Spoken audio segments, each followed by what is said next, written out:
Hello everybody, this is your friend and teacher Shrey Dubey and today we are going to start a sixth lecture on chapter of formation. Hello everybody, मैं आपका friend और teacher श्रेय दुबे और आज हम हमारा sixth lecture start कर रहे हैं चैप्टर ऑफ फॉर्मेशन के बेस पे।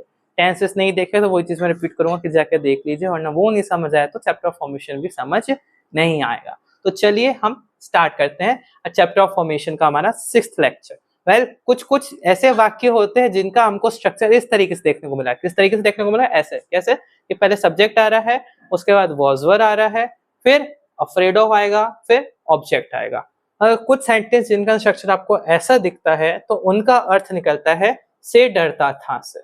उनका अर्थ कैसे निकलता है? से डरता था से उनका अर्थ निकलेगा।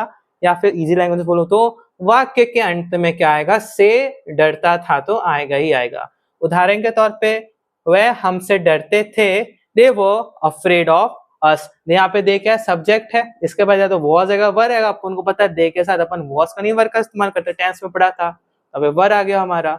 अब अफ्रेड ऑफ भी एज इट इज हमने हो गया ऐसा कॉपी, और ऑब्जेक्ट क्या है यहाँ पे? अस है। वे हमसे डरते थे, देखिए वाक्य का तुम्हें से डरते थे आ रहा है तो इसलिए जो है वाक्य इसके अकॉर्डिंग बना है, इस फॉर्मूले के अकॉर्डिंग। वे हमसे डरते थे, दे वर अफ्रेड ऑफ अस। वह तुम्हारे भाई से डरती थी, she was afraid of your brother.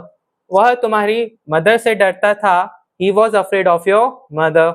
Ravi उसके अध्यापक से डरता था, Ravi was afraid of his teacher. एक बात का ध्यान रखिए, अगर यहाँ पे वॉज वर की जगह इज या एम या आर आ जाता है तो वाक्य का अर्थ किससे निकलेगा? से डरता है से निकलेगा। या फिर वाक्य के अंत में क्या आएगा? से डरता है तो आएगा ही आएगा। वापस रिपीट करो, वॉज वर की जगह इज एम आर आ जाता है अगर यहाँ पे, तो वाक्य का अर्थ निकलेगा से डरता है। या फिर वाक्य के अंत में क्या आएगा? से डरता है। उदाहरण के तौर पे वह हमसे डरता है, वाक्य में से डरता है आ रहा है तो क्या बनेगा वाक्य? They are afraid of us.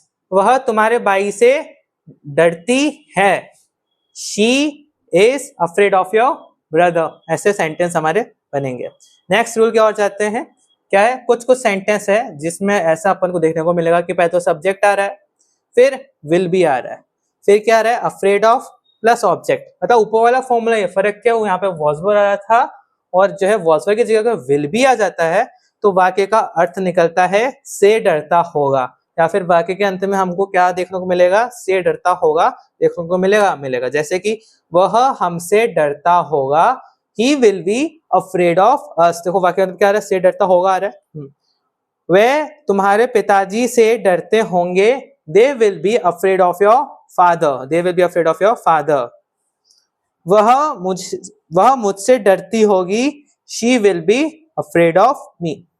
So I hope so आपको आज का जो है लेक्चर समझ आ गया होगा। कोई भी डाउट्स हो तो आप हमें कमेंट सेशंस में लिख सकते हैं। Thank you very much.